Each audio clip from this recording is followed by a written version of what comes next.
নমস্কার বন্ধুরা, আপনারা সবাই দেখছেন সরকারি সংবাদ ইউটিউব চ্যানেল। বন্ধুরা, যেরকমটা আপনারা জানেন যে এই সময় কিন্তু যে কোনো যোজনার কাজ কিন্তু খুব তাড়াতাড়ি করে দেওয়া হচ্ছে। তার কারণ যেমনটা আপনারা জানেন যে সামনেই ভোট, আর এই জন্যই কিন্তু যে কোনো প্রকল্পের কাজ খুব দ্রুত করে দেওয়া হচ্ছে। যেমনটা বন্ধুরা কিছুদিন আগে আপনারা লক্ষ্য করেছেন যে দুয়ারে সরকার নামে যে প্রকল্পটা বসে, মানে যে ক্যাম্পটা বসে, সেই ক্যাম্পের মাঝখানে কিন্তু যে কোনো প্রকল্পের কাজ কিন্তু 3 থেকে 7 দিনের মধ্যেই হয়ে যাচ্ছিল।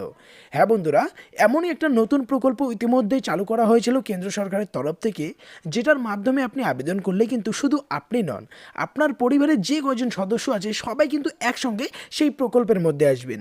আর এরই সঙ্গে যদি আপনার কোনো যদি সন্তান থেকে থাকে, দুটি বা তার বেশি, সেক্ষেত্রে কিন্তু আপনাদের ওই সন্তানদের পড়াশোনার ক্ষেত্রে কিন্তু অনেক ধরনের আর্থিক সুবিধা, এছাড়াও বিমা সুবিধা থেকে শুরু করে আপনার পরিবারের একটা আর্থিক সাহায্যর প্যাকেজ ঘোষণা করা হয়েছে সেই প্রকল্পের মাধ্যমে। তবে আপনাদের আগেই বলে দিই, যদি আপনাদের পরিবারে কেউ সরকারি চাকরি পেয়ে থাকেন তাহলে কিন্তু আপনারা এই যোজনায় আবেদন করতে পারবেন না। তো বন্ধুরা, আসুন এবার আমরা জেনে নেব যে এটা কি যোজনা এবং এই যোজনায় কি কি সুবিধা পাওয়া যাবে। এরই সঙ্গে এই যোজনায় আবেদন করতে গেলে কি কি তথ্য বা ডকুমেন্টসের প্রয়োজন এবং আবেদন করতে গেলে আপনার কি কি বিষয় মনে রাখতে হবে, এরই সাথে আবেদনের সমস্ত পদ্ধতি। বন্ধুরা, যেমনটা আপনারা ভালোভাবেই জানেন যে এই করোনা ভাইরাসের পর থেকে কিন্তু অনেক মানুষ কর্মহারা হয়ে গিয়েছে, আর তাদের কথা মাথায় রেখেই কিন্তু মোদী সরকারের তরফ থেকে এই নতুন প্রকল্পটা শুরু করা হয়। আসুন এবার এটার আবেদনের পদ্ধতিটা দেখে নিচ্ছি। তবে তার আগে একটা ছোট্ট অনুরোধ করব যে যদি আপনারাও এই নতুন প্রকল্পের সুবিধাগুলি পেতে চান, এই নতুন প্রকল্প থেকে যদি আপনারাও টাকা আপনাদের ব্যাংকের অ্যাকাউন্টে পেতে চান, তাহলে কিন্তু অবশ্যই এই ভিডিওটিকে একটি লাইক করবেন। এরই সঙ্গে লাল রঙের সাবস্ক্রাইব বাটনে ক্লিক করে বেল নোটিফিকেশনটা অল করে দেবেন এই ধরনের গুরুত্বপূর্ণ খবর পাওয়ার জন্য। তো সবার প্রথমে আমরা দেখে নেব এই প্রকল্পে আবেদন করতে গেলে কি কি বিষয়ের উপর আপনার নজর রাখতে হবে। প্রথমত হচ্ছে আপনাকে পশ্চিমবঙ্গের স্থায়ী বাসিন্দা হতে হবে। এরই সঙ্গে আপনার বয়স অবশ্যই 18 থেকে 60 বছরের মধ্যে হতে হবে। এরপরে বলা হয়েছে আপনার পারিবারিক উপার্জন অবশ্যই 6,500 টাকার বেশি হওয়া চলবে না। যদি 6,500 টাকার নিচে হয় সেক্ষেত্রে আপনি আবেদন করতে পারবেন। অবশ্যই এই যে প্রকল্পটা আছে এটা গরিব ও খেটে খাওয়া মানুষদের জন্য। আর যদি নির্মাণ কর্মী আর পরিবহন কর্মীরা যদি এই প্রকল্পে আসতে চান, সেক্ষেত্রে তাদের একটা ফর্ম 1 নামে একটি লিখিত দরখাস্ত জমা করতে হবে এসডিও আর বিডিও অফিসে সেই আবেদনপত্রের সঙ্গে সঙ্গে। এবার আমরা দেখে নেব, দেখুন উপরে আছে কি কি ডকুমেন্টস লাগবে এই প্রকল্পে আবেদন করতে গেলে।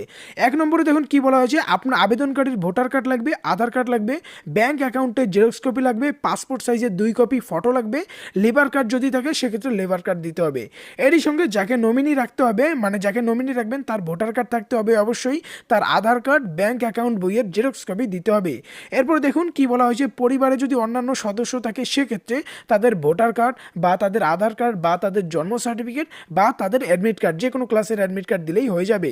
এবার আমরা দেখে নেব যে এই প্রকল্পে আবেদন করার পর কি কি সুবিধা আপনারা পেতে চলেছেন। বন্ধুরা দেখুন এখানে কি বলা হয়েছে, অবশ্যই যে যোজনাটা আছে সেটার নাম হচ্ছে সামাজিক সুরক্ষা যোজনা।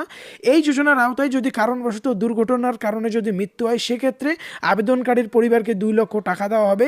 এরই সঙ্গে বলা হয়েছে যদি স্বাভাবিক মৃত্যু হয় সেক্ষেত্রে 50,000 টাকা। এরপর বলা হয়েছে আবেদনকারী যদি 40% শারীরিক অসমর্থ হয় সেক্ষেত্রে 50,000 টাকা দেওয়া হবে। এরই সঙ্গে বলা হয় আবেদনকারী যদি অ্যাক্সিডেন্টের কারণে 2টি চোখের দৃষ্টিশক্তি হারিয়ে ফেলে অথবা যদি 2টি হাতের কর্মক্ষমতা বা 2টি পায়ের যদি চলার শক্তি হারিয়ে ফেলে সেক্ষেত্রেও 2 লক্ষ টাকার ক্ষতিপূরণ দেওয়া হবে। এরই সঙ্গে বলা হয়েছে যে অ্যাক্সিডেন্টের কারণে যদি একটি চোখের দৃষ্টিশক্তি বা একটি হাতের কর্মক্ষমতা বা একটি পায়ে যদি চলার শক্তি হারিয়ে ফেলে সেক্ষেত্রে 1 লক্ষ টাকার ক্ষতিপূরণ দেওয়া হবে। এরপরে বলা হয়েছে আবেদনকারী যদি 2টি কন্যা সন্তান থাকে সেক্ষেত্রে তাদের পড়াশোনার জন্য 25,000 টাকার আর্থিক সাহায্য করা হবে সরকারের তরফ থেকে।